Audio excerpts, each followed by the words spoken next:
next month, April 14th, out in the West. We had James Dickey last year late. Alan Rush is coming up next month. Those are the two candidates for the Republican Party state chairman. Our May 19th, we'll have an announcement out soon. I'm not ready to announce that one yet. June 9th, we have our annual summer social. That'll be to be determined. And then July 4th, you can use a few hands because we do two things that day. We have a group at the Children's Parade in the morning. And we found out a couple of years ago, we reach a lot of young families that way. It's a good way to grow the club. And we also have an outreach booth at Independence Fest. That is one that's really nice and cool, strong, very hot. And before I go into our program, I would like Jill Glover to come up here and give us an update from the State Republican Executive Committee. Thank you, Richard. I am Jill Glover, your State Republican Executive Committee woman, and if you live in Jay Nelson's district, I represent you to the State Republican Party. What we did at our last meeting, which was the end of January, was rewrote those ballot propositions that were on your primary ballot, on the Republican ballot. And so those 10 were ones that we wrote, and I just wanted to let you know, you've probably heard by now, they all passed quite overwhelmingly. The highest, the proposition that got the highest with 98.36% was that our Texas election officials should heed the directives of the Office of the Governor to purge illegal voters from the voter rolls and verify each new registered voter is a U.S. citizen.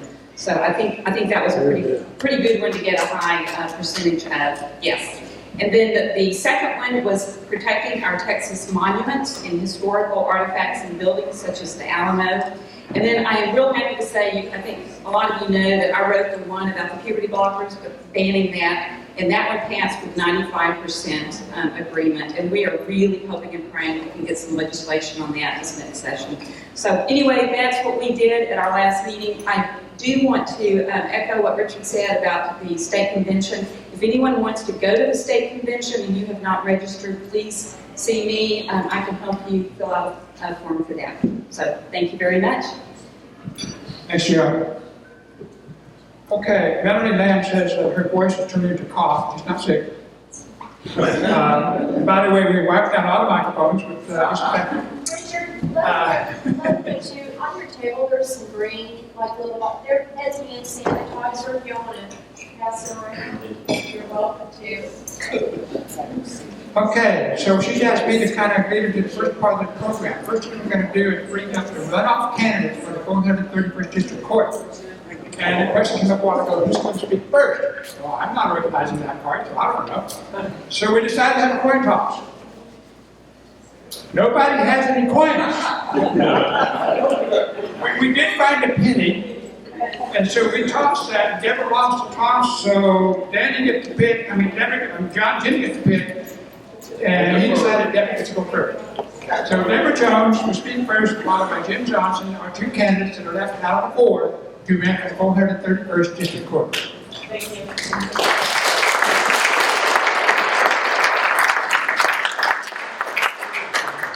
Good evening, and thank you for being here tonight. There's a lot of faces that I'm familiar with, and there's quite a few that I don't know, and I'm sure you don't know me. I'm Deborah Jones, candidate for judge of the 431st District Court. I'm the Deborah with the funny spelling name on the signs, D-E-R-B-H-A, but no matter how you say the name, I'll answer to that, as long as it's Deborah Jones for judge of the 431st District Court. Before going to law school, I was an x-ray technologist for 18 years. So I was used to dealing with people at their highest, at their lowest, dealing with doctors, nurses, children, in surgery, out of surgery. So I was accustomed to dealing with high cases of emotion. I went back to law school while working full-time at night with 2 children, and I became an attorney. And in order to start my own private practice, which I still have today, I worked as an attorney for a little while, until I could support myself as an attorney. I'm still licensed as an x-ray tech, but I know you can't be an attorney at night and do something else in the daytime, because it doesn't work that way. The courthouse is closed at night, only open in the day. Since becoming an attorney over the last 10 years, I've represented clients in over 600 cases in Denton alone. Not the surrounding counties are counted in that. which is different than my opponent, who has 22 cases over the last 2 years on the records in Denton County. So when you hear about experience, that I've got experience in these different areas of law, be sure you know how much experience that is. More than one case. And that experience needs to be substantial. I'm board certified in family law, board certified in child protection law. And that requires a lot of experience to even apply to be board certified. So if you want to know about my experience, you can look no further than the Texas Board of Legal Specialization. Because they tested me, I've proven my abilities and my experience to be judge of the 431st Court. If you ask an attorney in Denton County about Deborah Jones, they'll say, Deborah? Yes, that's me. But they do know me. My personal life, I've been married for 35 years. It's not an easy task either. A lot of you probably know that. There's ups and downs and high emotions, low emotions, but you work through that to stay together. 2 children who are productive. I have a son. I'm praying for all my children. Sometimes I've said, pray for my son, but pray for all of my kids every day. I'm Deborah Jones, experienced, ready to serve. I've been in the Republican Party for 12 years. Since I became a member of the Republican Party, I've not missed a primary, not one beat, not missed an election. I've helped those in the Republican Party. I'm proud of where I am. From Monroe, Louisiana, with parents who had no high school education, but they worked hard, taught me to work hard for what I wanted. No free handouts. I would like your support to be judge of the 431st Judicial District Court in Denton County because I have that experience to be the judge of the 431st Court in Denton County. Thank you so much for your support.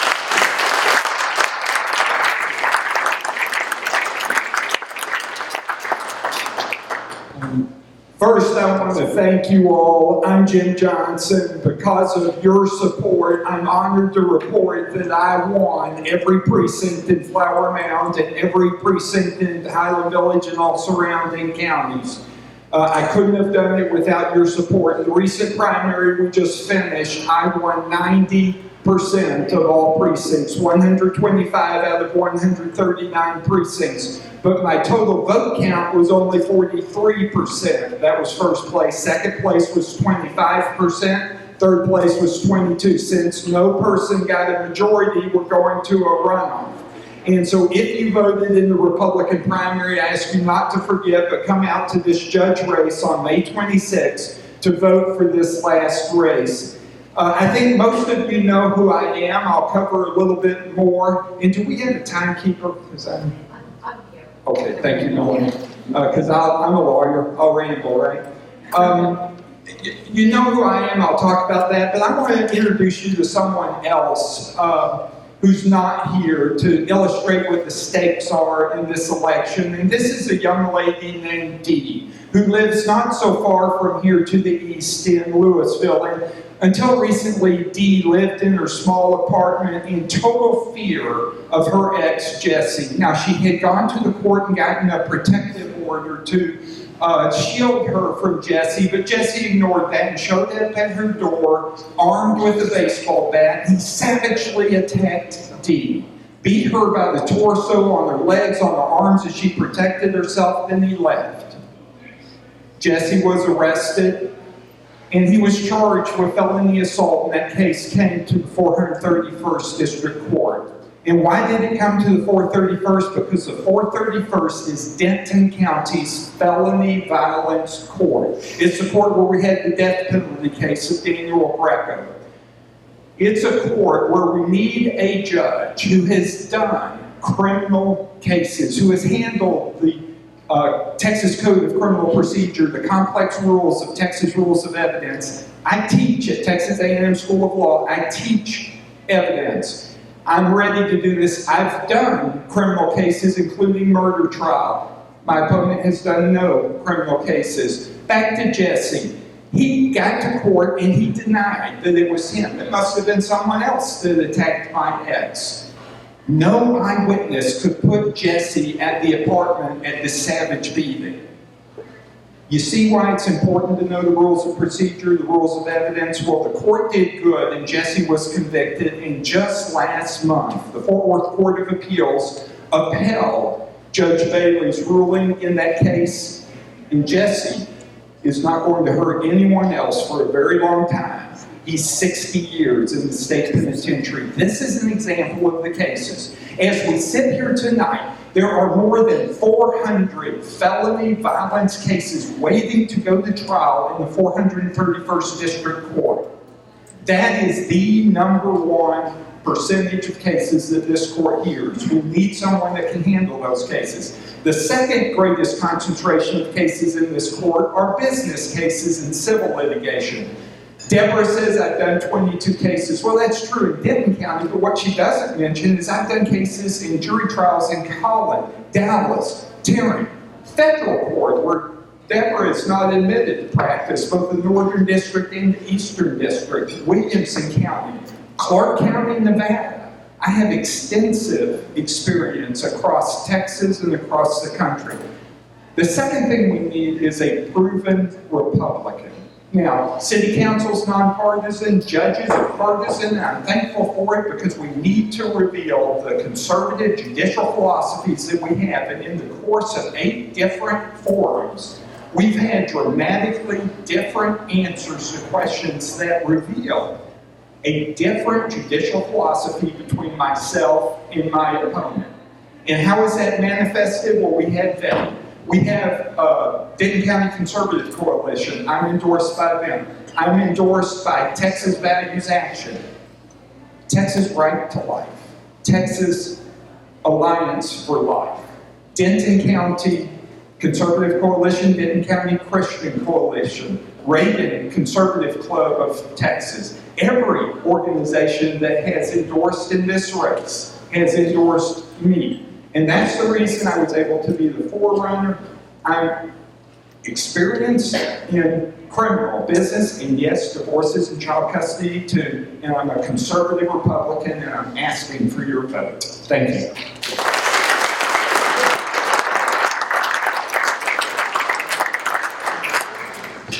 Before I go on, I was going to ask something to you this. I've known both of these candidates for several years. 2 great people. Great people. You can't go wrong there. Just look at the qualifications and just make your vote. If you did not vote in either primary, or have not participated in any convention, you can vote in a runoff. If you vote Republican primary, of course you can vote in a runoff. If you vote Democrat primary, you cannot vote Republican runoff, vice versa. So if you missed the primary, you might still have a chance to vote in a runoff. Again, it's not till May 26th, so in other ways, after we get the local election out of the way. I am now going to bring up our moderator, Judge Jeff Castor. Again, this is Melody's job, but Melody is without voice tonight, so I'm pleased that I can do this. Jeff is going to spell out the rules for the debate, and I'm going to turn the whole thing over to him. Now, you're going to have timekeeper, Melody? Just give me timekeeper? Okay. And where's our judge? Where is Castor?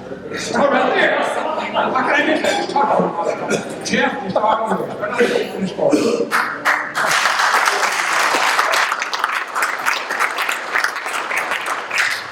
Thank you very much. I certainly do appreciate being invited back. This is one of my favorite things that I get to work on every year because I get to ask questions that I want to know. And so we had a couple of questions that were submitted by you all. And I'm going to try to get them. I only had 2, so I'm going to try to get to both of them if I can. I thank you for being here tonight. I certainly thank our 2 candidates for judge. As someone who will probably be standing in front of one of the 2 of them very soon, best wishes to both of you. I hope if there's a way for you to both win, that'd be great. So just remember that when I'm there asking for something. But as you know, I split my time as a practicing attorney in town as also the municipal judge, and it's my pleasure and honor to be the face of Flower Mound when we are dealing with our municipal cases. I think about this frequently because I'm the one who sends those people to you, to the 431st. I'm the one who sees them first. I'm the first judge that sees them when they get arrested in Flower Mound. I go in there, and it's an easy thing to do to kind of think it's boring and try it. to tell someone you have the right to remain silent, you have the right to a counsel, you have the right to have an attorney present when you question by peace officers or attorneys representing the state. I go through all of their rights with them, and sometimes I'm taken back and I'm thinking, what if I were arrested in another country where we didn't have those rights? And there wasn't a judge that walked into the jail and looked at you in the eye and said, listen, let me tell you, you have been accused of something, but you have rights here. It's the greatest country in the world, and we shouldn't take that for granted. It's a wonderful country where we have a chance to debate issues that are important to us, particularly those issues that are close to home. So, you didn't come to hear me speak, you came to hear me ask questions and have them answer questions. So, we're going to get right to that. Let me tell you the format that we're going to follow tonight. In the past, we've tried several different methods, and this is yet another different method, and I hope it works, because I think you're going to like it. But what we're going to do is I'm going to ask, we're going to give everybody 2 minutes to start, and we're going to break this up by the races. So we'll have Flower Mound Place 2 candidates, and then we'll have Flower Mound Place 5 candidates, separate debates. That way, there's no confusion as to who's running against whom, and who is on the ballot together. So we'll do it that way. The first thing we'll do is we'll give them 2 minutes as an opening statement to say whatever they like to introduce themselves to you. Then I'm going to ask both candidates a 30-second question. There'll be 2 30-second questions. And then we will have 3 one-minute questions answered, or answered. Question is the length of the time, or answer. And then we'll have 2 two-minute questions per person. And then we'll give them a minute and a half to wrap up. That should give everyone about 12 to 12 and a half minutes of speaking time per candidate. We'll also have a kind of a wild card. I'm going to give all the candidates an extra 30 seconds at any given time in any answer. If they say, I want 30 seconds more on this one, you got your 30 seconds that one time. So you get it one time only. You can't divide it up over multiple questions. You just get it once, okay? So you can't say I want 8.5 seconds here, 3 seconds there. It's just one time, one extra 30-second time period, okay? And during that time period, if you'd like to continue answering the question that's been asked of you, you may. But if you'd like to use that time to rebut something or raise an issue that you haven't been asked about, then they can do that. Each question is asked of each candidate. We're not going to be sharing questions, meaning each candidate won't be answering the same questions. They're all going to answer different questions. You'll notice that the questions kind of progress from pretty simple and easy to kind of intermediate. The final questions will be a little bit more difficult. One last caveat, some of these questions may be a little pointed to some of the people. Just know that this is designed in such a way to represent everyone here, those who support you, those who are making up their mind, and perhaps maybe those who don't support you. And so some of the questions might make you a little uncomfortable, but please understand I'm trying to represent a cross-reference of people. And since you will be the people who hire me and fire me, no, I didn't write it.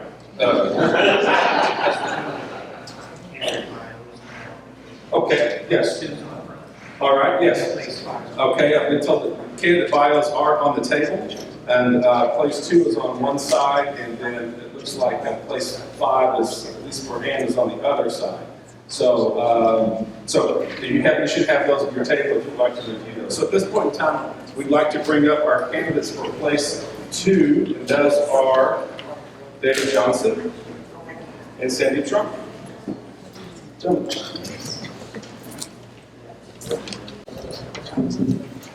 Just a little stops. All right, we will give both candidates 2 minutes apiece, and we will start with Mr. Johnson. Well, good evening. I'm David Johnson. I'm a 25-year resident of Flower Mound.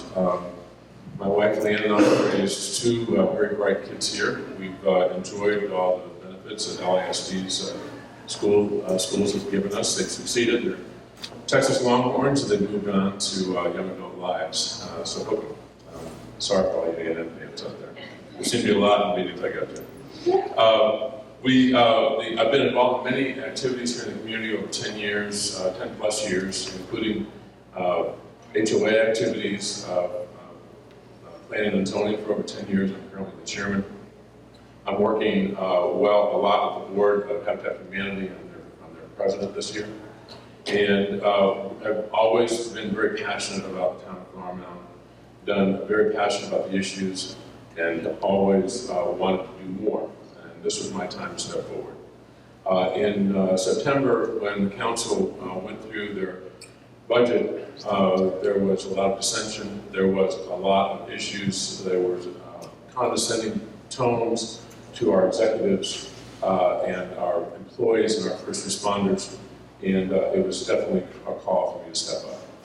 One of the things along those lines, one of the things that is not in my bio, which just happened today, I have been endorsed by the Greater Louisville area realtors and also by the Police and Fire Department, Flower Mound Police and Fire Department unions. I take that with great pride because those men and women work every day to keep us safe. Thank you.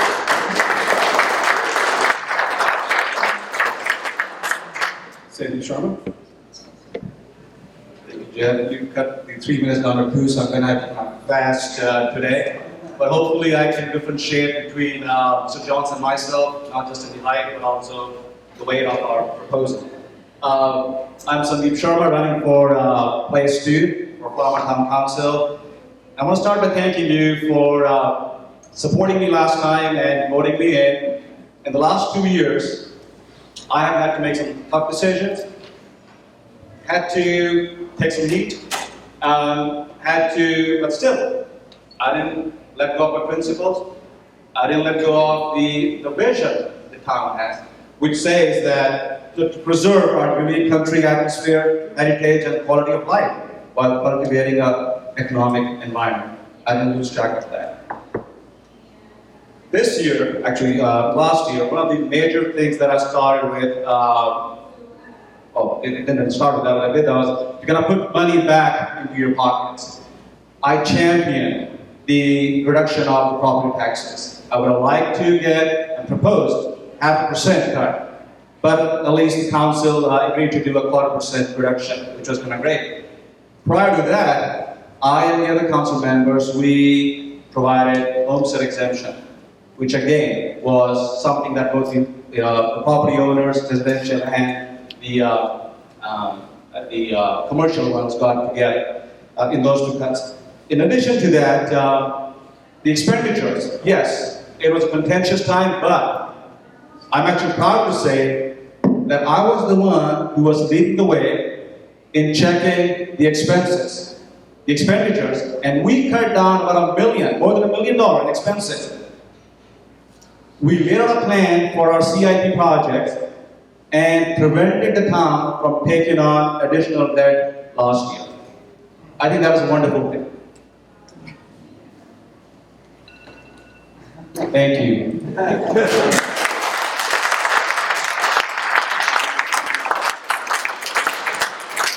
These are 30-second answers, and they're pretty easy. If you get these wrong, that's it. Mr. Johnson, if you had to teach a class on one thing, what would be the topic? The topic would be public participation and giving back. We have plenty of opportunities in nonprofits with nonprofits to give back to our community, to get involved, get to know people, get to know, understand policies and procedures, and to give back. And also vote and understand your local politics. Your vote never means more than at the local level. Thank you. Mr. Sharma, do you have a political or a professional hero, someone who you'd like to emulate? If so, who? Why? Well, my son, he's in superheroes. But I tell him there's one superhero that I like, it's Superman. I mean, the reason is Superman, if I was one, I would be Superman. Can do almost everything. But the key thing is that's a hero that always kind of works for the betterment of the people, the residents. I wish I got the question that Mr. Johnson got, and that would have been kind of, hey, I want to teach you now to stand on the sidelines. If there's something you want to do, go in and do it. And that's what I would like to do. Mr. Johnson, another 30-second answer. We have all at times been tired, stressed, or simply disinterested in something that we're performing, some task that we're performing. In those situations, what do you draw on for motivation? Sorry, could you ask it one more time? Jack, no. You bet. We all at times are tired, stressed, or simply disinterested in some task that we have to perform. In those situations, what do you draw on for motivation? I draw on experience, and I draw on the fact that other people in the room may be passionate while I'm learning to engage in what their passion is. And sometimes that takes some focus, and sometimes it takes some patience. All right, Mr. Sharma, what city, real or fictional, would you want Flower Mound to most resemble? No other city. I think our Flower Mound town is unique. It is a place that we all chose to live. And that is important. At least I chose to live. I wasn't born in Flower Mound.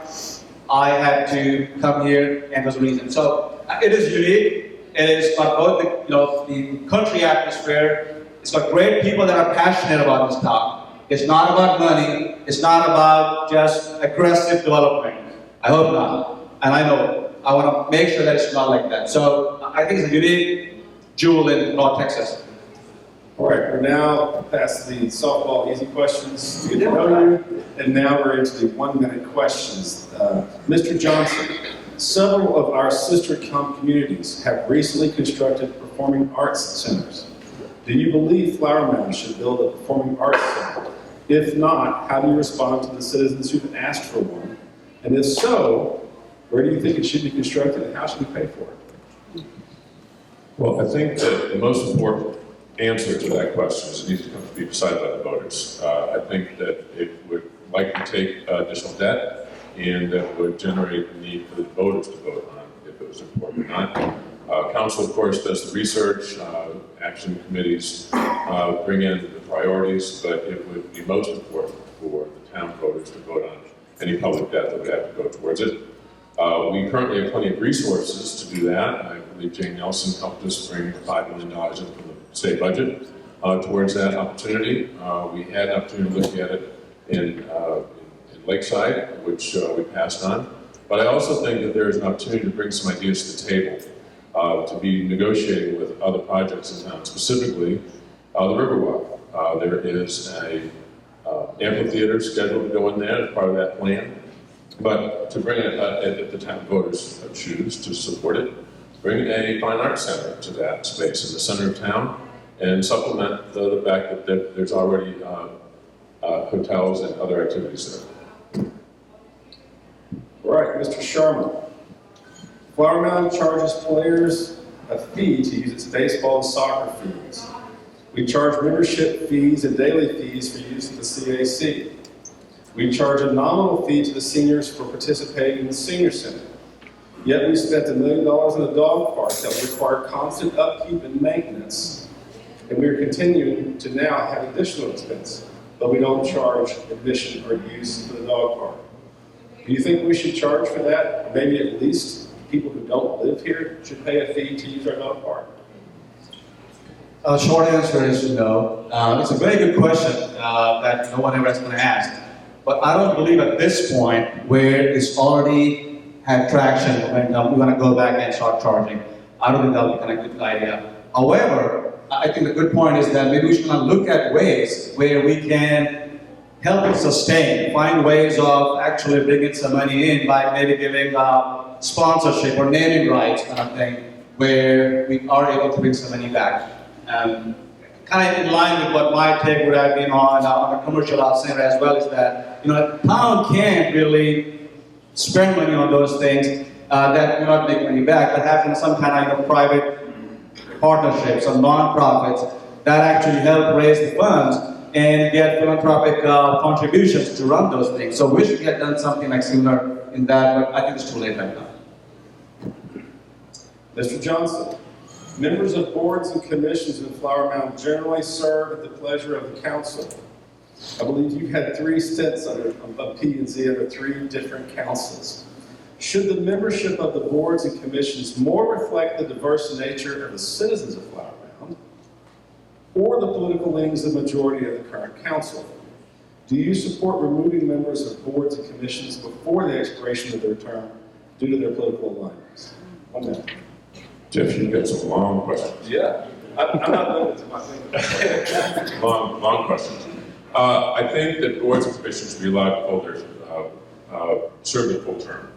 I think that the political whims of Flower Mound, the pendulum that swings back and forth, all that does is drive additional discontent into the boards and commissions. I think it also creates fear in the staff because there are all of the emotional changes that happen when we have our elections happen. I also believe that there are certain patterns, there are certain applications for projects and things that are made that need to be followed. We have some consistency to follow through. And yanking people off of boards and commissions every time an election changes, I'm a victim of that. As you said, it's happened 3 times, but I keep coming back. And that's my passion for this town, and that's why I'm here standing in front of you. Mr. Sharma, since you've been elected in 2018, there have been 6 applications for master plan amendments. 4 were approved. You voted in favor of each of the 4 that passed. Most election cycles, we hear candidates pledge only to amend the master plan under limited circumstances, but every year we see more requests pass than fail. What criteria do you use to determine when you should amend the master plan? And are there any of those votes that you think that you would like to do differently? Absolutely. So I do support master plan. I honor that, and I voted accordingly. Now, there's certain cases where a master plan amendment is for the good of the town, for the good of the residents. So as an example is the master plan for the senior overlay that is put in place. Yes, I did vote for the amendment for that. There's been, and that was the reason that it was there to repeal the senior overlay. It had done its purpose, and then time was to kind of repeal that, so yes, I did that. On the other hand, there have been MPAs that have come through for some of the other areas, like for changing the zoning, putting more density, changing from residential to really aggressive development in the cross timbers conservation, in the cross timbers protection area, in the Creek district area, all those that have come up, which I voted against, and I'm happy with that. Mr. Johnson, you've been active locally for several years and you've not been reticent to express your opinions about local issues. Also, you have a voting record as a P&Z commissioner on several issues. If elected, you'll have to serve alongside people with whom you may have openly disagreed with in the past. Is that going to be an issue for you? And what can you do to be effective in building consensus with people whom you disagree with? Well, Jeff, I think you've, with my 10 years of planning and zoning, you've seen either consensus building or challenging, trying to persuade thoughts or open up the dialogue to understand the different perspective of what's going on. Specifically, Mr. Sharma talked about master plan amendments. Well, there's a lot of reasons why those come forward. There's also a lot of reasons why they can be, why they should be conversation and have a seat at the table, even before it gets to council or before it gets to planning and zoning. There are often benefits that can come to town residents. There are additional amenities and things that can come through, but you've got to have a seat at the table. You can't be saying no. You can't be walking away. You can't be pushing back. You've got to have a seat at the table and understand what the value is, work through the process, work through the conversation, and get to the point where you can get to some answers. And often that happens at the dais, often that happens in the back room, often that happens at the staff level. But we have to have a seat at the table and to get to drill into what developers want or other people want, and to make sure the town ends up better. Thank you. Mr. Sharma, you frequently list tax breaks for the citizens and cutting the budget. I think you've done this tonight as some of your significant achievements, or major achievements, I think you referred them to, in your first term. Some citizens have questioned the reduction, claiming it only resulted in about $10 per home for a Flower Mound house. What specific items of services were cut from the budget to achieve this reduction and to return only $10 to the average homeowner in Flower Mound? So yes, most of the items actually were reprioritized. So we went through the exercise of looking at the capital improvement projects and changed their priorities. Some were deferred, that didn't have to happen right now. The point about it's only $10, whatever the amount is in the pocket of each individual, right? When we look at it as an individual, we've got to look at it as a collective. So if collectively, hundreds of thousands of dollars went back to the residents, what happens? They come around, they spend the money in the town. That's the money that goes back into the economy. Not only our job is to bring new businesses, but also kind of help sustain the existing businesses. You go to Riverwalk, you go to Lakeside, lunchtime, you don't find many people eating there. We gotta have people go and spend money there. They gotta have that money, and not only that, we gotta bring businesses into town, so we have people in town coming from outside spending money. So every $10 is like a drop in an ocean. It makes the ocean. These are now into 2-minute answers. You have 2 minutes. You don't have to use all of your time, and I will remind you, you do have your free 30-second option that you can use at any time. Mr. Johnson, the town has utilized 380 incentive agreements in the past to attract and retain desired businesses. However, winning the business is only part of the challenge. Some agreements were successful and others were not. We've seen numerous of these agreements in town now, and by now we should begin to identify some tendencies regarding success or failure. Based on your observation, what is the formula for a successful 380 agreement, and what should we be doing to monitor the success or failure of these agreements? Well, Jeff and audience, I have faith in the town staff, to the professionals, the ones that are educated in municipal government, and 380 agreements. I do, however, think that there could be more transparency. I think the reporting from the Economic Development Department and the accountability back to council. Council should be asking more questions, asking for at least annual reports about how 380 agreements are coming through, what the benefit has been to the town, and also what happens if they're broken. I think one of the things as we talk about, we've had some people move out that may have benefited from a 380 agreement. And I don't believe that there's enough transparency and enough pressure put on the Economic Development Department to really help us pull that thread through and to make sure that council and that citizens are understanding exactly what the benefit is. Now, as far as the actual formula, Jeff, I'll admit, I don't know. I'll leave that up to professionals. But I do know that being on council, being able to ask questions and keep a positive tone, and again, I'll keep using the expression, having a seat at the table, talking to the back room, asking what's going on with economic development, and then encouraging staff to bring reports forward, either in staff and council notes, or to the town council in general, and having a little bit higher accountability as far as how they all come together. Now, I would just like to take my 30 seconds. Mr. Sharma he was asked about what cuts were made in the budget. Well, that all sounds great, but a traffic light didn't go in Chaparral, where there's accidents and where commercial property has suffered because of the traffic incident situations. Related to public debt, they were so concerned about public debt, they didn't put a big bridge in that's going to be needed out there at Denton Creek that's going to help expand to the western part of town. There were some other intersection improvements that weren't made. They were delayed by 12 months or into the next budget cycle. And I think that those things need to be held accountable, all for the fact that the savings that we had for property taxes, most of us never saw because our homes appreciated way past whatever the savings was. Thank you. Mr. Sharma, in the past, council members have met with staff throughout the budget cycle to gain understanding of the proposed budget and the needs of the town. Many citizens expressed disappointment in last year's budget process. They expressed a perception that the council was confused about the process and lacked a command of the substantive issues. Are you satisfied with how the budget process worked last year? If not, what should the council and staff do differently this year to instill greater citizen confidence in the process?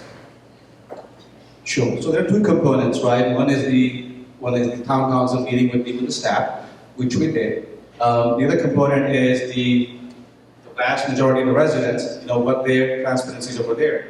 So yes, we did meet or get understanding, but the council's job is more like checks and balances, right? Because the staff does a great job. They're good at what they do, but we're not rubber stampers. In the past, we've had council, unfortunately, that was rubber stampers. Yes, yes, yes. So I think that it did become a big issue, but it worked good. There were questions asked, innocent questions, questions where we needed answers. If you want to make it as an issue, you can. If you want to make it as that's a good thing, that's good. So in my opinion, it worked well. The other part of the question was about what differently would we do, possibly. So we did talk about that in the couple of meetings where the guidance staff is, let's have more like, public sessions as well as the budget's going on. Early in the process of the budget cycle, we meet more often with the staff. But the thing that doesn't go away is asking questions. That's what we have to do. And the staff was okay with that. They wanted us to ask questions and clarify it. It was some of the other people who didn't like that part, which I don't know why. But I think it worked great. The second thing was, about the whole process was that I learned a few things. There were certain issues that I did raise. I did raise a question. Why this? Why not that? And I got the answers back and I said, well, thank you. This is very knowledgeable. In the past, citizens did not know what was going on. There were people who just kind of always complain that, hey, why was this happening? Why did the budget get approved? Why not? Now, the residents had a very transparent process.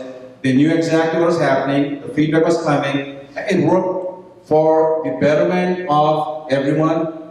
I'm fairly sure it worked really wonderful. Thank you, Mr. Sharma. Mr. Johnson, this is the last of the 2-minute questions. After these next 2 questions, we'll go to a 1.5 minute summary, all right, or closing statement. Mr. Johnson, one of the challenges you will face as elected is balancing the town's budget. You've addressed this a little bit already. Several citizens have called for tax cuts due to skyrocketing appraisals. Is there any part of the budget that you would decrease or increase?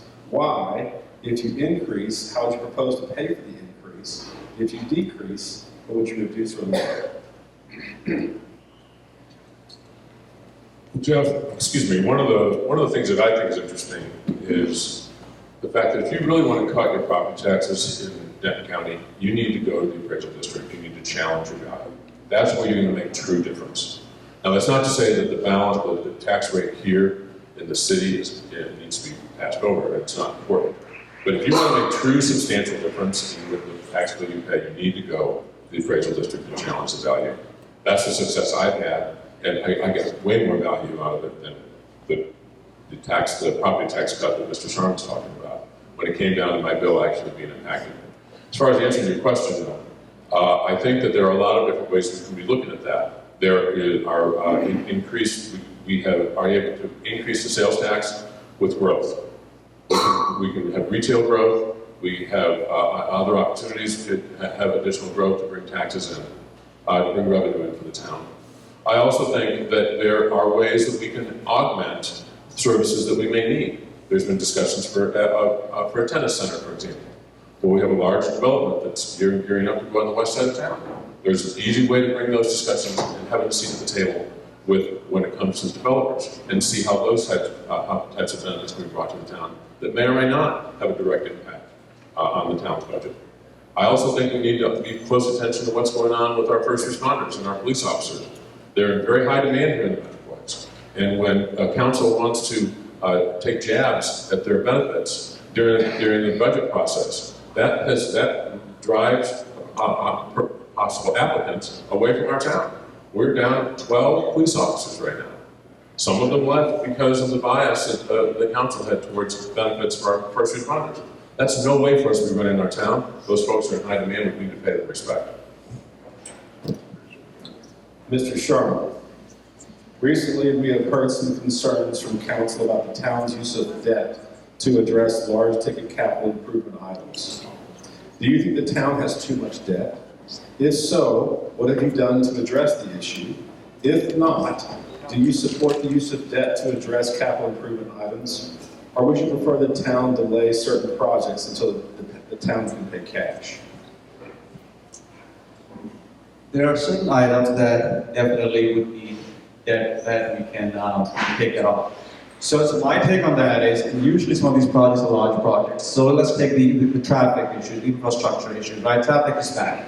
And we need to improve that, but we do so much. So one of the things that we put on the CIP, I work with the staff and the council, is to kind of put the improvements on 2499 and 3040 on the CIP to add additional turn lanes to let the traffic go faster and smoother.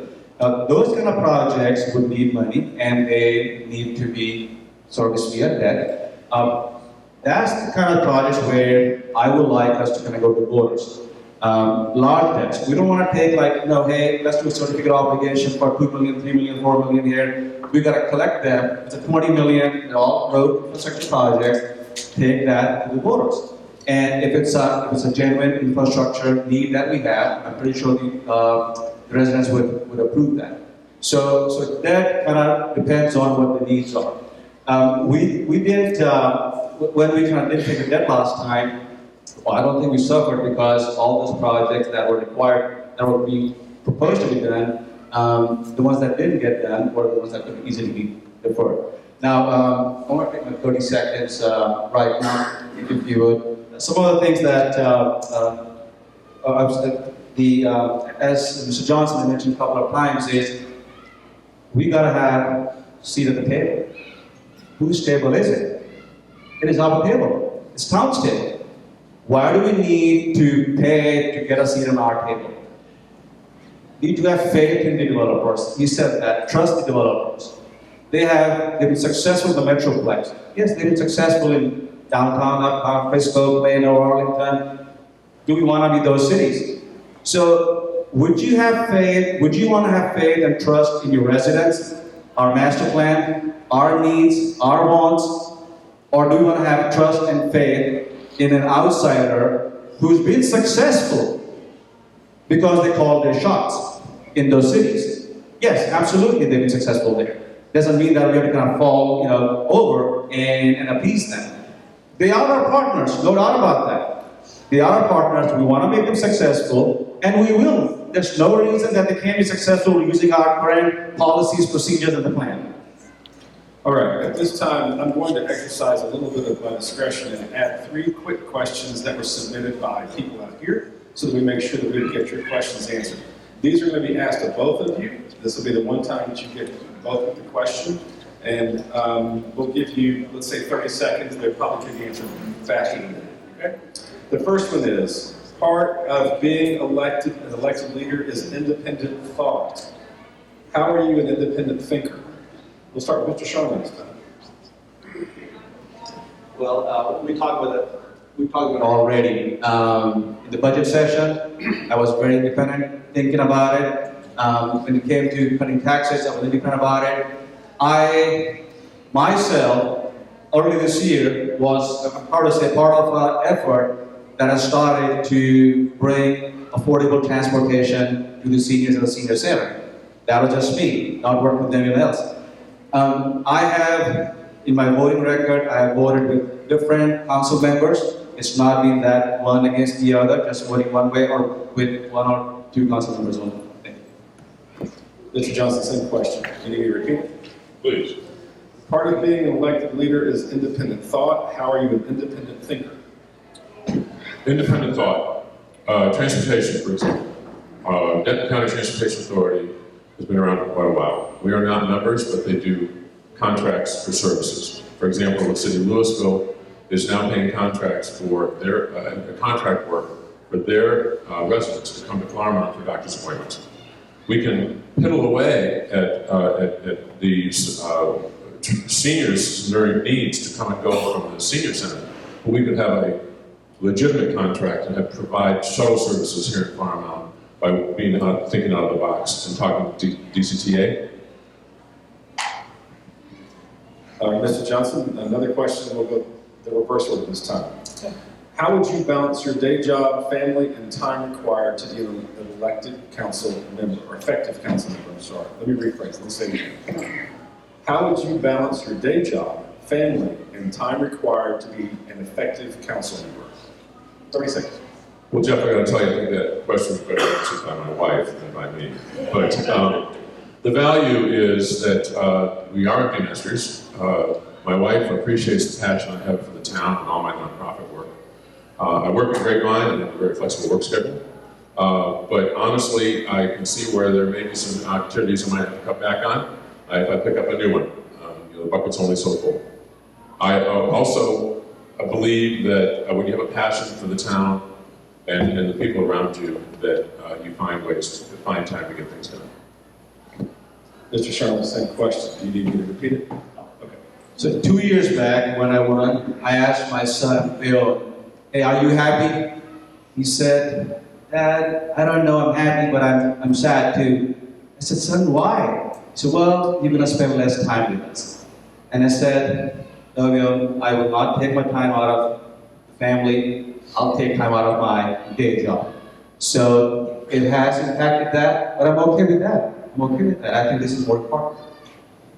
Okay, Mr. Sharma, last 30-second question.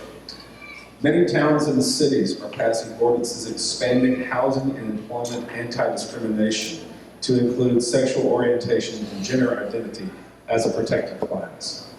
Would you be in favor of this? Why or why not?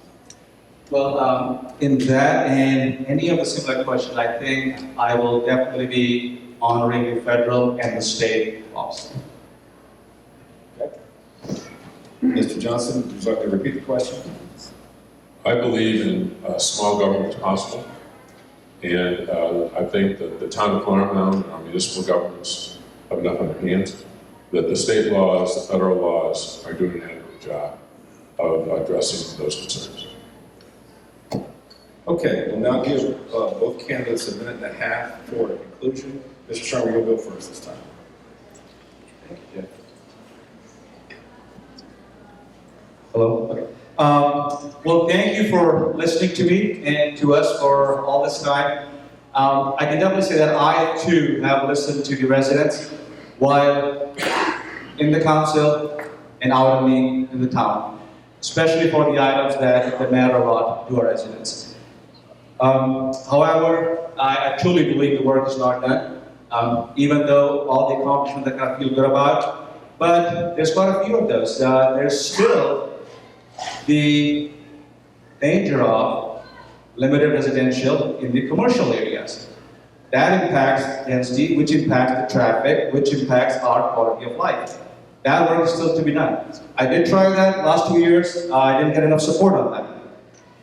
My job also is to make sure that Riverwalk and Lakeside are at least now successful projects. And I'm not just saying that. I have started working where we do not give away the farm. We don't make concessions, but still help make this project success. And that is starting with the Lakeside, where they're going to start putting the restaurants at the point location. There's also a future where we get a lot of undeveloped land in the west, infill parcels across the town. Those need to be taken care of. The work is not done. When I look at the record here of Mr. Johnson as well, there are two big projects that are coming up, which are like high density, and he did endorse those. Thank you. Thank you, Mr. Sharma. Mr. Johnson, 1.5 minutes, please. It's time for the residents of Farm Mound to expect more. It's time for them to expect our elected officials to serve the community, to have many contacts, have many ways to bring solutions to the table. I also believe that we have missed opportunities. We have missed on things that could have easily brought value to us if we simply kept a seat at the table. And you're right, it is our table. But we have to be at that table. We have to be willing to negotiate. LASD, for example, wants us to talk about rezoning 109 acres that they have here in town.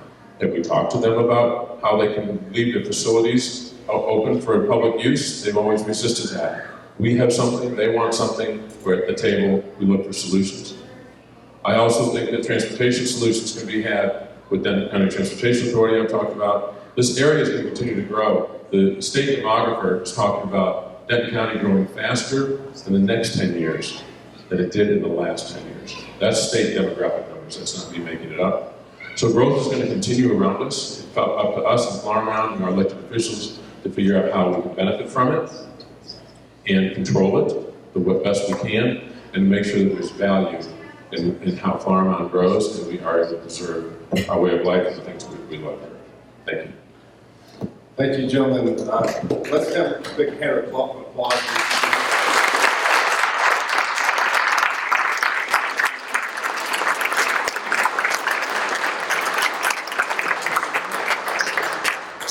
Anyone who's going to come up here and do this has my admiration, because it's not easy. I'm Ann Martin, and I am running for Town of Flower Mound, Place 5, Town Council. I'd like to thank FMARC members and guests for having us here in Moderator Tasker. Thank you for those most excellent questions. I'm sure we'll have some excellent ones as well. So I do have bios on the table there. You can look through all the details and read that for yourselves. But I wanted to talk a little bit about why we chose Flower Mound. We talked about it in the last debate. It is a choice. We moved here in 1997. We came for employment opportunities, and my husband was here first, and he said, "You've got to see this place called Flower Mound." And it really checked off all the boxes. It had excellent schools. It was a beautiful community. The homes were very well kept and rising in value. It was close to our employers. But something that was just a wonderful added bonus is the rural nature of this town, and the fact that we felt like we could live in the city, but we could live in the country. And we worked in the city, lived in the country. And it was just a beautiful, relaxing place to live. In the years since we moved here, obviously there have been many changes. Sorry. Oh, thanks, Sandra. You know, my vocal cords are not really willing tonight, but hopefully you'll hear my voice better now. So there were a lot of changes. Some of them are great. I love having more than a grocery store, being able to shop. But the things that are very concerning and even sometimes disturbing to me, I think are also problems you all feel. The traffic, the clear cutting of the trees. And then, yes, too, our increasing tax bills. So these are all things that are on my radar. I want to make sure that you also know my philosophy for being on town council. Not a single item will come before me that I don't think about answering two questions. And the first one is, how does this enhance and what does it mean to the residents, to the people, the citizens? And then the second question is, how does this put at risk the quality of life? So I will consider every master plan amendment, every SUP, every request for a tree removal permit with those two questions in mind. So I do that at the end of this evening, you will see some contrast between myself and my opponent. Yes, he's about 6 feet, I'm about 5. But hopefully you'll have some other good things to make a decision as well. Thank you. Thank you, Ms. Martin. Mr. Forrest, 2 minutes, please. Hello? Good. My name is Claudio Forrest. I am town councilman in Place 5, and I've been here for 3 years, and I have to tell you, it was eye-opening when I took the first night and sat in the seat, and I've never looked back. I've always considered everything. Everything I've looked at, everything I've done on council is for everybody. We don't all have to agree. That'll never happen. We're all people, we're all individuals. But you can take a project, you can take an issue, and you can look at it at a 30,000-foot level and say, what's good, what parts of this are good for everybody? So, over the years, I've voted the way I voted. I listened to everybody. I believe everybody has to have a voice. Everybody deserves to be heard, whether you're on the side of saving a tree or cutting it down. Sometimes there's reasons to do whatever. And you have to be able to listen to people. You have to be able to decide what's right and not do anything that's going to harm our town. I live here. We've been here for a little over 20 years. 2 lovely daughters raised here. I'm so proud that they actually bought homes here and they live in town. So, to me, this is home. I was born in Detroit, lived there most of my life, but this is home. And my wife and I decided to settle here because it was a nice town. It was comfortable. It was somewhere that was close to the airport. It was somewhere that had character. And I'd love to preserve that. And I think we all do. whatever side you're on. This is our hometown, and we need to protect it. All right. Leaps of faith.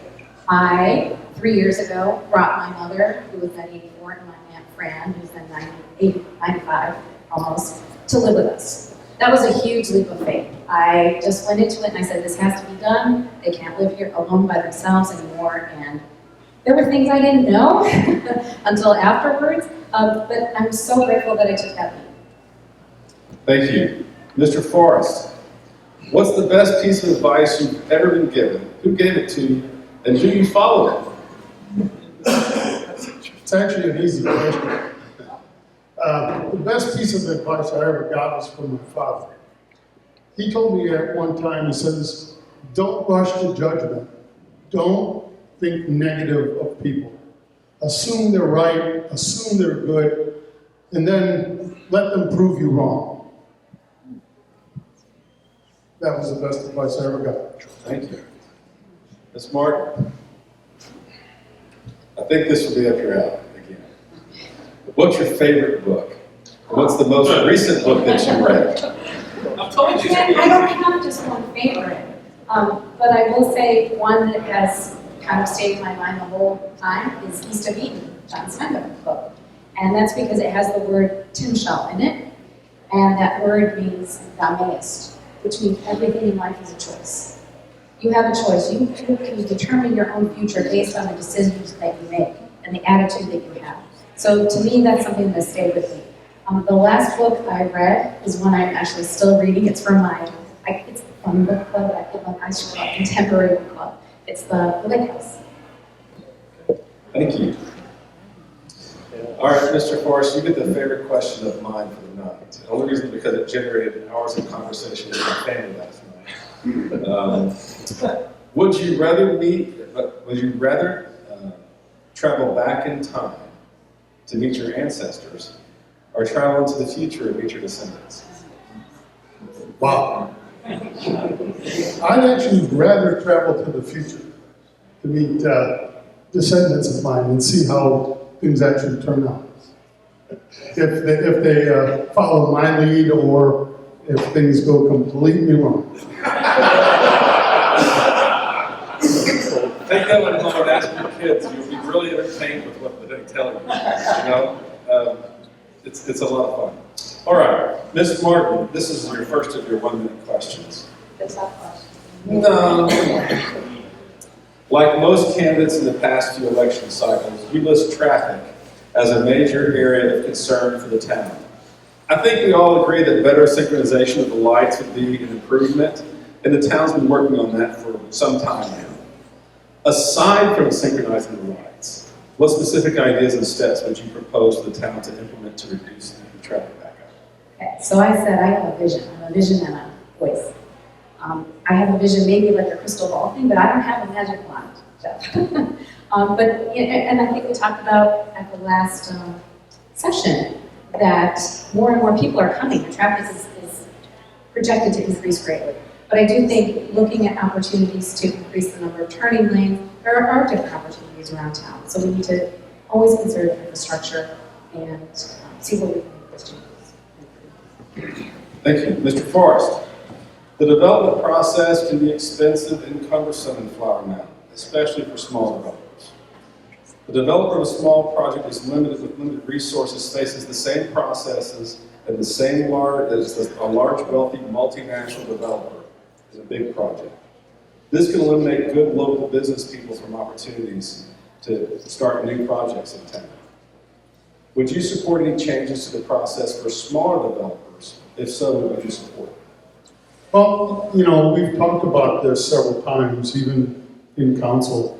Our process here in Flower Mound is different than every town around us, for the most part. We require the developers to spend a ton of money just to come in front of us to ask if we can even do the project. It becomes very cost prohibitive, and as Jeff Tasker just said, especially for the smaller developer or the smaller the landowner that wants to do something with their property. I would be in favor of changing a few things and reducing some of those requirements to make it more palatable and easier. As council, we can still make a decision. Thank you. Ms. Martin, this is another 1-minute question. As a council member, you will have to have a working knowledge of the capital improvement list, the CIP, and you will be asked to prioritize capital improvements. What items in the town's current CIP would you move up on the list? What would you move down the list? Or would you add something to the CIP list? Okay. So I think my role as a council person is to understand, all the priorities of the town. I think as far as CIPs, anything that would have to do with infrastructure that relieves the burden on the citizens, things that would be traffic projects would be a priority for me. I think anything that would be also supporting parks, because that's one of the things that has attracted so many young families here and is a beautiful feature of our town.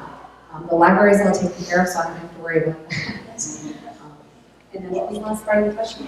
Is there anything that you would add? Anything that I would add? Move up or move down priority? So it's a good thing that I do like to read, because I expect to spend a lot of time reading the packets and reading the agendas and poring over the budgets from year to year, and also their 5-year improvement plans, because each of the departments do have a 5-year plan. So it can give me some foresight into the future to make that decision. All right, thank you. Mr. Forrest, are you ready for this one? Sure. Construction on Lakeside Tower started in March of 2017. We were told that the construction would be completed by July of 2018. Here it is 3 years later, it's still not completed. Many people want to know why it takes so long for major projects in town such as Riverwalk and Lakeside Tower to get completed when similar developments in other cities get completed timely. Can you tell us what causes such delays, what the town's doing about it? While you're doing that, can you help us out on what's going on at 1171 and Churchill? All right. As a general contractor, I would never let that happen and run a project that long. They have to have lost a ton of money on that tower. Now, that said, we as a town don't have control over a developer and his contractor on how fast they complete a project. We have remedies through the permitting process. We have remedies through our planning and all the development plans to be able to hold their feet to an end product. But how they get there and when they get there, we do not have that control. So be clear that even though everybody feels the pain of that tower not being completed, and especially the people that have bought units in those towers that are waiting and waiting and waiting. We get a lot of complaints, we get a lot of emails, but the answer always is that we need the developer to step up and finish what they've started. So other than encouragement, other than threatening to take away incentives, there's not much more that the town can do in that. Sorry I didn't get the rest of it. It's all right. Thank you, Mr. Forrest. Ms. Martin, you have stated, and even tonight, you've reiterated that your vision of Flower Mound is rooted in your perception of the town when you arrived here 23 years ago. In 1997, Flower Mound's population was right around 40,000 people, and it's about 77,000 people at least today. The world has changed quite a bit in 23 years, and so has Flower Mound. Technology has changed how we live, work, and play. And what part of the 1997 Flower Mound do you think is still viable today? And what part do we have to recognize as inevitable change? In other words, I'll say it this way. How would you balance preserving the unique country atmosphere with cultivating a dynamic economic environment? Hopefully you recognize that. Yes, and that's something that's difficult to balance, but I think it can be done in a variety of creative ways. So I'm going to go back to a question that was asked again in the last panel. There is a 380 formula. It's on the website. You can go look it up. And there also is a 2019 Economic Development Report that tells you the details of all the incentives, the 380 agreements, and whatnot. And I was reading a few of those dashboards because every business that has been afforded an economic incentive has a dashboard that tells the projected numbers, it tells all the requirements. So to kind of dovetail into what you just said, What if we had a plan where the permits and the development could also be thought about in terms of whatever incentives are offered? There are some deadlines, there were some stipulations as I looked at, say, Medea, which is right down the road. They had to buy that piece of land from the town, they had to have it in operation by a certain date, it was there. So we might be able to have that opportunity looking forward. Now, getting back to your question, how do we balance, the two? There's a lot of land. Oh, shoot, can I take my 30 seconds? All right. Well, that's a gamble, because I don't know if there's another question coming that I want to I'll just take it right now. So, basically, there's a lot of land out in the western part of Flower Mound. We do have the Cross Timbers Protection Area and Conservation District. There are very beautiful parts of our town and areas that should be preserved. There are trees, there are natural hills, and I don't want to see that ruined. So going forward, I think we have to take great care in looking at the master plan, what it says for those areas, and then balance that with what the developers are asking for. We can do a better job of negotiating, but we will not be bending over backwards, and as Mr. Shine said, we don't want to give away the farm, literally. Thank you, Ms. Moore. Mr. Forrest, this is another 1-minute question, I believe. Yes.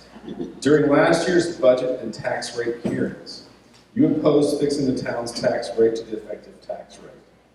What do you say to those taxpayers who consider collection of more taxes while keeping the tax rate static, a backdoor tax hike? And why do you oppose tying the town's tax rate to the effective tax rate? Well, in my mind, when I create a budget for my own household and my business, I don't believe in changing the amount of income that I get just because I have the opportunity. Let's say in a tax rate, we have an opportunity to save maybe $10 or $18 per household. Problem is that if we roll that back and don't collect it this year, what happens when we need it next year? Are you going to be more upset as a population that we had to raise your taxes to get back some of the money we would have had? Or are you okay with us with the staff and council running the town as it needs to run? There's always good to have a little extra money coming into the coffers to be able to put away for a rainy day fund or pay down some debt or do something with it that helps everybody. All right, thank you. Ms. Martin, Yes. you can always kind of work your answer however you want. I used my 30 seconds already. Well, you have 2 minutes to answer this question. Oh, joy. Ms. Martin, in a recent interview, you said that you did not think that TERS was appropriate in Lakeside because it was not a depressed area.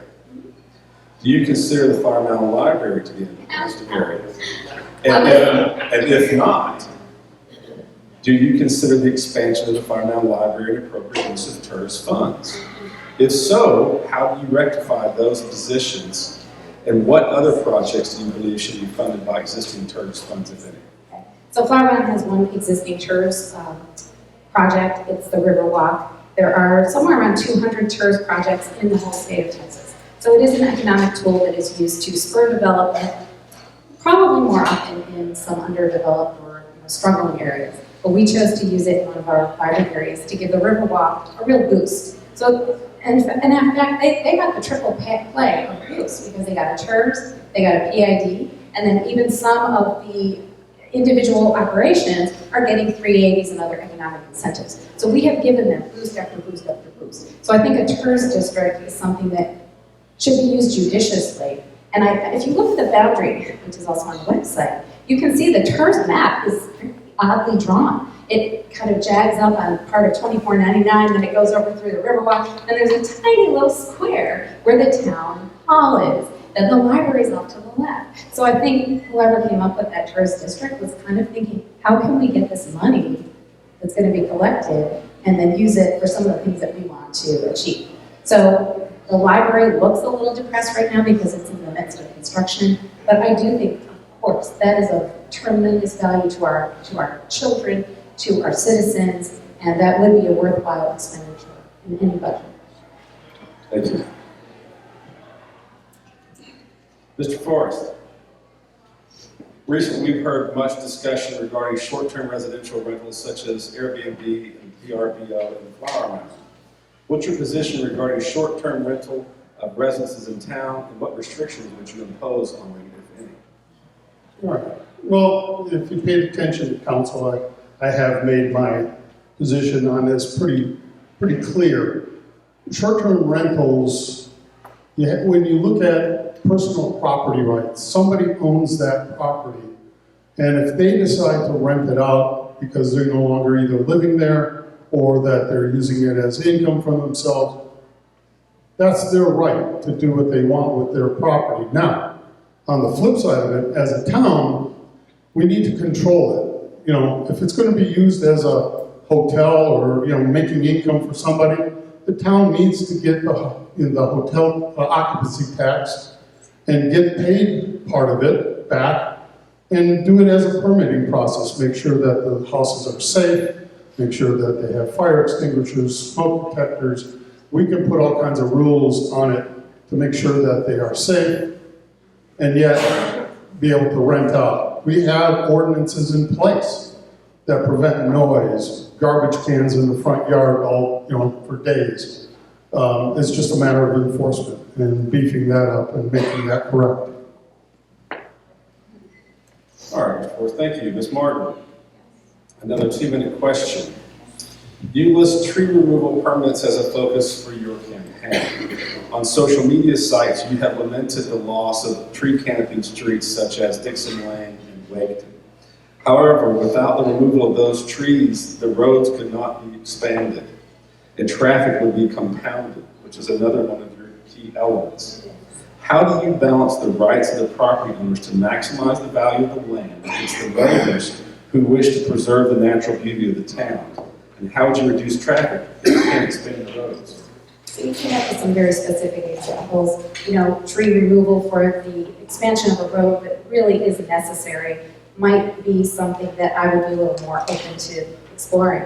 But I think there have been many developments. The house that I live in, for example, has houses, but they preserve the trees that was part of the natural lay of the land. It's called Oak Bend Estates, and there truly are still oaks there. So I think, you know, with regard to that, you have to take every case by case, and really, again, go back to my 2 questions. How does this benefit the residents of the town? And then what pieces of this proposal would put us at risk for reducing our quality of life? So I think it's an answer that really needs to be taken on a case-by-case basis to understand what are the pros and cons, cost-benefit analysis. But I do want to say one more thing about trees. How much time do I have left? Okay, so in 2006, the Town of Flower Mound commissioned a study, and it had to do with the sanctuary development that was going on at that time. But they actually, the AmericanForest.org, came up with some economic numbers that represented the intrinsic value of the trees from a financial standpoint. And so the tree canopy actually would have saved in that development $109 million of infrastructure that had to have gone to stormwater had they not preserved those trees. So there is a cost-benefit analysis that actually impacts our budget and our finances as well. So Well, an excellent decision made by an excellent council.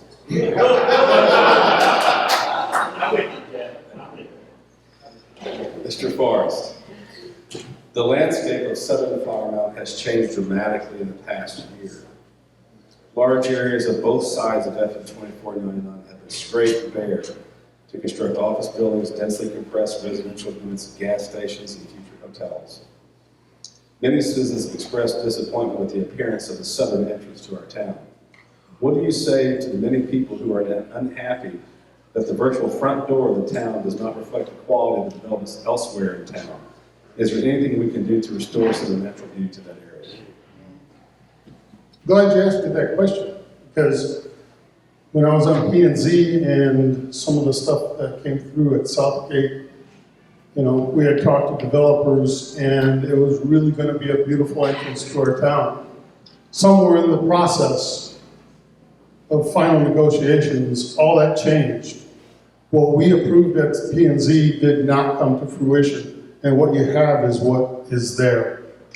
I think it was a short-sighted rush by previous councils that wanted to say they weren't going to put in any apartments and save the town. What you got from that saving, there are consequences to every action. And I think that's what we got. Now, in order to go back, there's no way we can go back to those developers and tell them to plant hundreds of trees, unless they come in with some site plans for the remaining commercial along 2499, and we force them to do something at that point, if that's even possible. But I think to be honest with you, a lot of towns, a lot of governmental agencies, when there is political pressure, make irrational decisions. And I think that's something that I would never do. I don't believe in bowing to political pressure. If it's right, it's right. If it's wrong, it's wrong. How are you an independent thinker? That's my husband. So in my work in the commercial insurance industry, I am a service director, and it's up to me to really set the tone and bring recommendations to my customers. And I do that by looking at the data, and I let the data lead me. So I am adept at Excel and pivot tables and spark lines and all these things that help me analyze and really get to the heart of the matter and what are the trends. So those are the skills that I think I would bring that would allow me to present that unique perspective based on my own studies and then the conclusions I draw. Thank you. Mr. Forrest, the same question. Sure. I think, to me, like I've said often, everybody deserves a voice. Everybody deserves to be heard. Anyone coming to council, to P&Z, and asking for a request for a project means that they're willing to put their neck on the line.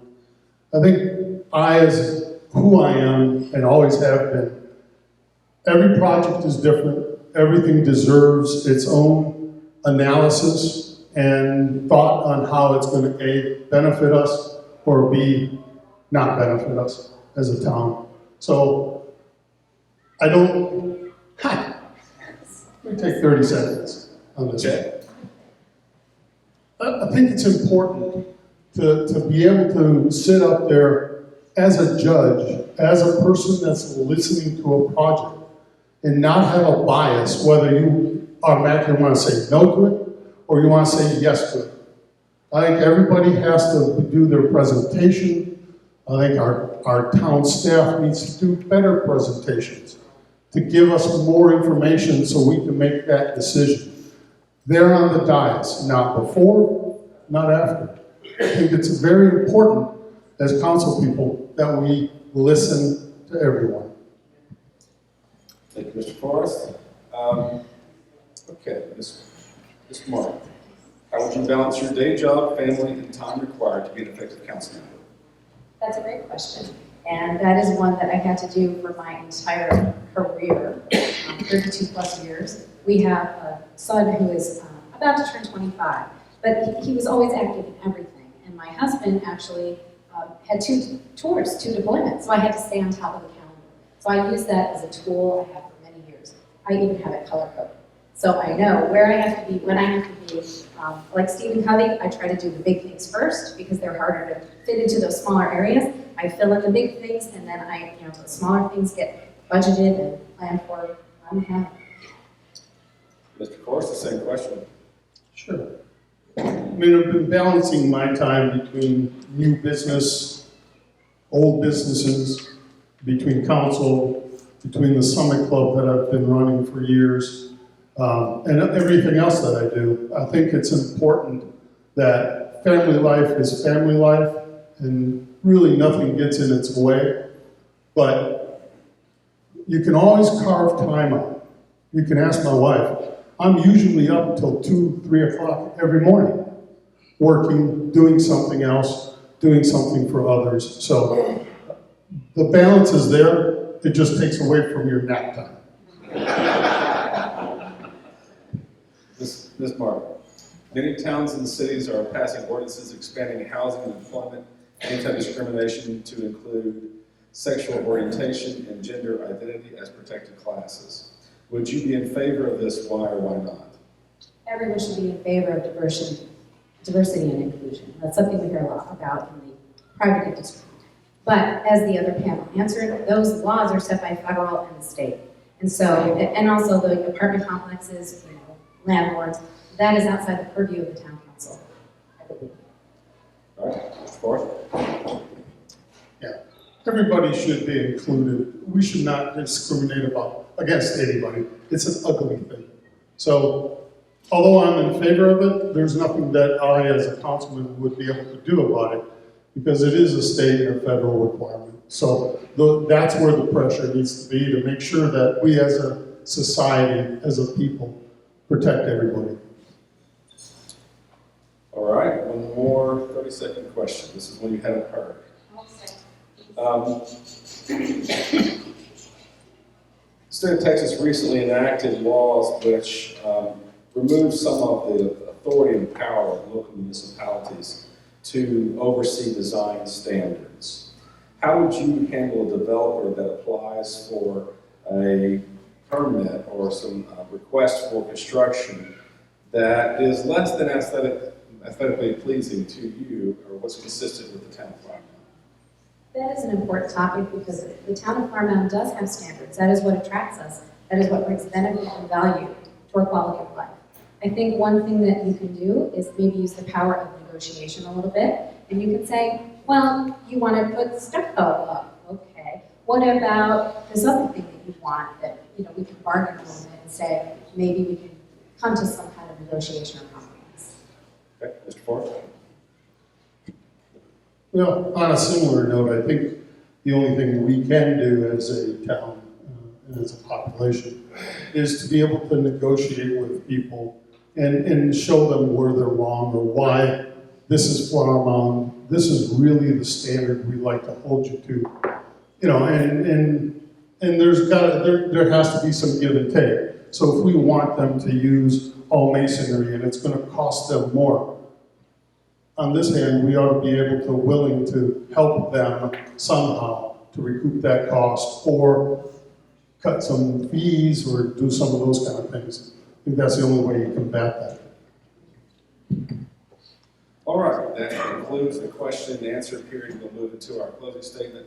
And I believe Ms. Martin started the opening, so we'll have Mr. Forrest start for the closing. You have 1.5 minutes. Well, thank you. I'd like to thank everyone for coming tonight. I know it's been long and boring. It's all your fault. Anyway, a little about myself. I love this town. I give back as often and as much as I can in my time, my money, my patience sometimes. But all in all, I think everybody here will agree that we all want what's best for our town. We want to keep it the way it is. Now, traffic is coming. North Denton is going to grow. Everybody's going to use $24.99 to go down to the airport instead of $35. We have to think of creative ways to mitigate that. We have to think of ways to improve our own lives and not have to sit in traffic every day. Now, that's going to mean going to neighboring cities like Grapevine, like Louisville, and talk to them and sit down and have a serious conversation. How do we fix it? We need to get the state involved and help us expand roads, put in turn signals, turn lanes, put in all kinds of things that will help us move around this town. We also have to be careful of what comes in the future. Out west, there's a huge development in the planning stages that's coming.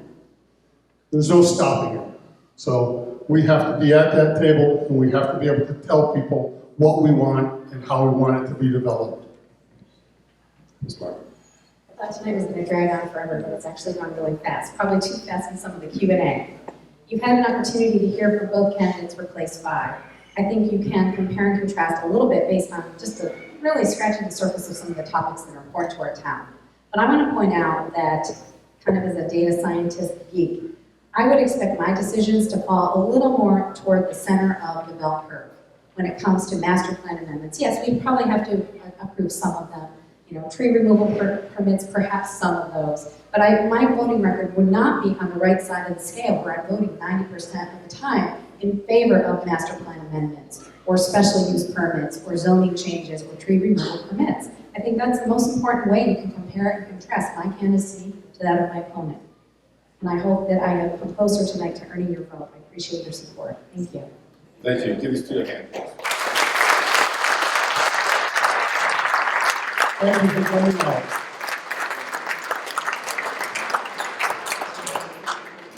I just have one quick caveat comment for our candidates. Two things. One, these questions were devised by perusing lots of social media to see what people were saying. And so I was trying to pick up, and I hope that we picked up different viewpoints from across the spectrum. I would say this, the question that was asked about the sexual preference in the protected class and those types of things, you may want to consider whether or not that is a local issue. It is coming as a local issue, so I think you need to be prepared to address that question. All four of our candidates took the position that it is a state or federal issue. I would caution you that it is a local issue as well. So,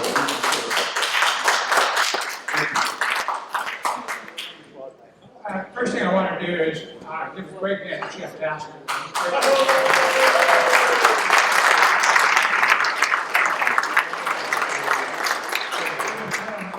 I called a couple of years ago, I think Jeff out. This is the third year he's done it, because it always comes up with great questions that really get a lot of interest in people. If you'll hold your seat for a few minutes, we have a couple of school board members who waited a while because you guys had to do your school dedication earlier. That's why we pushed them off. So if we can get Tracy Miller, Tracy Hassett up here, and then if you wait a few more minutes after that, I've got a quick announcement to make. If you want to take the table with the mics, or either way you want to do it. So. I know I can take this.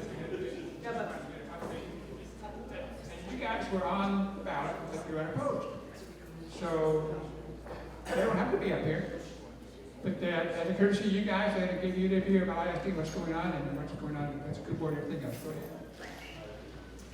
I am Christy Hassett. I have been a resident of the area for many, many years. And I first and foremost wanted to run again because I love this area. I'm a bit of an educational wonk, and I want to be involved in what's happening with our kids. A few things that impetus for me for this season for sure was some of the things that we're doing within the district right now that are current and recent. One of the things is a district dashboard. As a board, by and large, what we get is star data from all of the students. And I don't think that's a very good representation of the data that we can have from our students. So we've been asking the district for many, many years to try to get a better view for the board of the information that we have on our students. And so we've recently rolled that out. We've rolled it out to the board as well as to the administration, and it's the information that we already have in separate different systems, and so it makes it easier for administration. The attendance records, discipline data, GPAs of our students, how they're doing on other test scores, PSAT, ACT, SAT, as well as STAR data. So it provides a much better information for the board to know how our students are doing. We're just rolled this out, and this is something I've been nagging the district for many years, and so I want to see that develop more fully. A few of the other things, the roll-up of our STEM campuses up into middle school, since that's a relatively new issue for us. Internal auditor that we're coming up with right now for the district to make sure that we're having all of our internal processes clean and smooth so that we can put all of the money that we can toward our kids. Let's see what else. I think that's the main things that the reasons why I wanted to run again this year. Mr. Miller? Thank you. Yeah, so similar as Christy, similar to Christy, and we've been on the same cycle. Christy's much more into the data. I'm not into the data, but I trust her and others with the data. I would say that I'm really focused on the data because the data is how we get things done with the state. I really do think relationships matter. Being in the community, serving in the community, I serve on the CCA board, very involved in my church, Rotary, different communities and schools, and a lot of the board members serve on these things as well. But to get things done with the legislature, where we have the biggest challenges of what controls us. Remember, we are granted our authority by the legislature, and they determine how we're funded. So, and the standards that we teach to. And often that gets forgotten. We hear things about what do we think about property values, and should we have a sales tax? We're not running for the legislature, so we're working with the system that they have. But we work in a world that's a little bit different than the political subdivisions that you've heard from here, and the county, which are all very important, and that is that we deal with kids.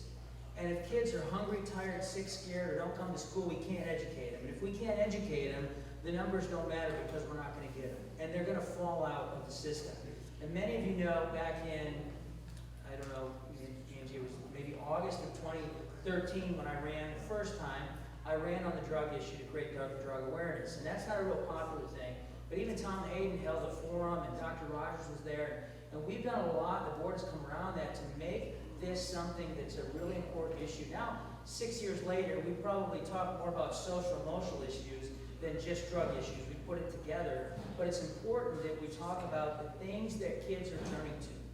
The things that they're turning to address the pressure that they're under, the things that they're turning to deal with family issues or the lack of affection or lack of financial support, or lack of academic excellence. There are a lot of things that go into this that are beyond the data that the state provides and that we need to take into consideration. So when we, as a body, people will say a school board's job is to hire and fire the superintendent. And it is true, but it couldn't be farther from the truth as it relates to the limits. We have a budget. We do set a tax levy. We do appoint people to DCAT. We have votes for that. We do have to respond to improvement plans for the state for campuses that are underperforming against their erroneous standards. And so for me, I think that as we move forward, the relationships with the legislature and our community are really important. That's how we get things done. I think Tan, Lynn, Gio, Jared, Senator Nelson, Kronda, I hope, all of those will be people that can help us take our conservative message back to Austin and get things done. And some of us have conservative values beyond what we just support in education. They're very much synergistic to yours. And over the last 6 years, I'll say, we've also fought very hard to stem off the influx of Common Core, or at least the perception of Common Core. And so, for me, thinking about running, it was thinking about the board that we have that works very well together. We have a good dynamic, and it's not, it's not always a love fest, right? We tackle deep, complex issues, but we work very, very hard to come up with the best solution for the community, and we listen really, really well. And so that's why I chose to continue, and I'm grateful, as I'm sure Christy is, that the community didn't see a need to put someone up against us, especially the Democrats, which we fully expected to happen in this current climate. But thank you for that. You want to say something else? Are any questions for us?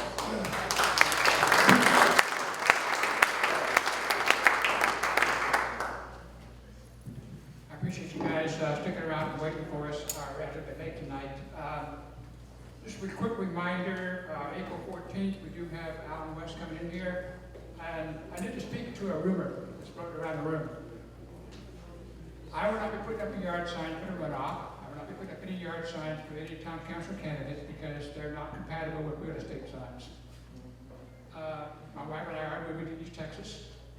And can we tell? We started this club about 10 years ago, can we tell? My wife has roots there. Next up by retirement, it's a good place for us to be. We are raising a short grandson, it'd be a good place for him to be. Hope you can work with me. Obviously have the same email, same phone number, so I can't hide. But scheduled to close at our house near Tyler, south of it, a beautiful property on April 8th. Our house goes in the market in 2 days. It kind of saved me a tough decision about picking some of these candidates, believe me, because I've got two very good friends up there on the house. and I would have a hard time publicly supporting either one of them. I have a real good time publicly supporting both of them. So if that's not going to happen, Christian probably won't be here. Now, something could fall apart. I don't think so.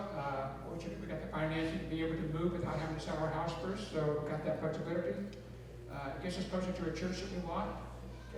Get to keep same education opportunity for our grandson. And I have a lot of things in the check box. A lot of boxes get checked for us. My wife wants a one-story house and all that. And she has family there, which means I got a lot of friends there. So it's going to work out very well for us. April could be my last meeting. We will be after closing, but before move at that point. But that's literally 2 days after Easter, so we'll still be here. So the rumors are out there. They're true. It's going to be really tough. You guys, we got a great club going here. And I pray and hope that you continue to support this club that Renee and I started 10.5 years ago. And I know you will. Thank you.